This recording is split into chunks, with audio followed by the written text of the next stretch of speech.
আমরা সেই রাস্তাতেই চলবো। আবার বলছি, বিকাশ আর বিরাসত। আপনি আমাদের বাংলার ঐতিহ্য, সংস্কৃতি, গৌরবকে উঠিয়ে ফেলতে পারেন না। মাননীয় বিরোধী দলনেতা, আজকের বক্তৃতা আপনার ছিল আপনার ওই কমিউনিস্ট আন্দোলনের মতো,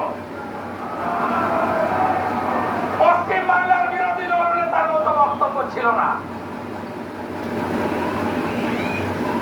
আপনার মস্তিষ্কে, কার্ল মার্কস আর হৃদয়ে লেনিন অথবা মাও সেতুং কাজ করছিল।